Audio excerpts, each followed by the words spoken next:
والله حطينا على غاصرته وتلوى يقول يا عباس مغرب كسرته والله توا يا عباس يا طيب الخروة.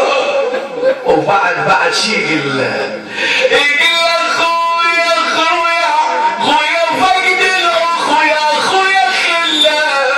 اي والله خويا فقد اخويا خله وخصوص بكل وقت ويا مثل ظله.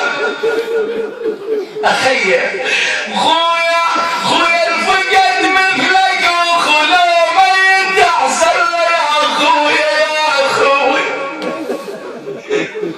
خويا المصيبة المدري حلوة. شنو ابو على المصيبة اكثر من هاي؟ يقول المصيبة المدري حلوة اذا نشدت زينب عنك شرد قل له والله شقل له عجيب ابني اخو مثلك يدلله يا اخوي. اقنا ابو علي الحنوي يا خيه وراد يشيله قال له ارد اشيلك للخيام ارد اشيلك.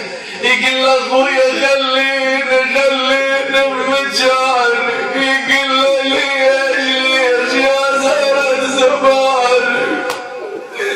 يقول له تراني وعدي سكنه تراني يا اخوي. الله. واذا بأبا الفضل كل ما يحط راسه الحسين على حجره ينزل. يقول له ليه؟ يقول له اخوي انت هسه تاخذ براسي بعد ساعه من ياخذ براسك؟ ايه. واذا بالحسين انحنى الخي امتد وياه قبله. لكن اكو منظر شافه. شنو المنظر شاف الاخو من يشبك اخوه بيه من يشبكه بايديه. شاف الحسين العباس ما شبكه بايده. قال اخويا يا صبي النظر يلبي حجر شوفي. اخويا يا صبي النظر يلبي حجر شوفي. انا اتمنى يدون جفوفك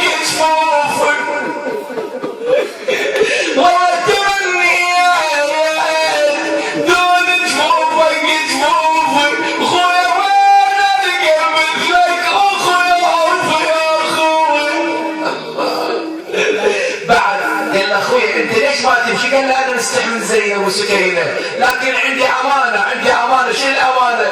دار وجهه كان زينب تصيح في النار وين كفيلي.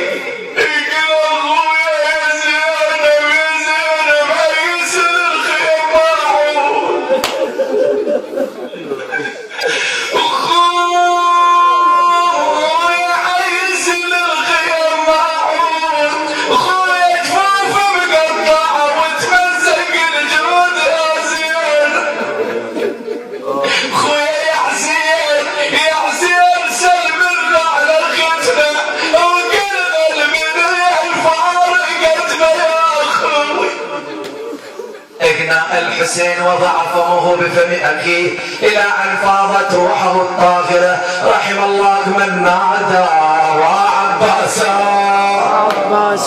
وحسينا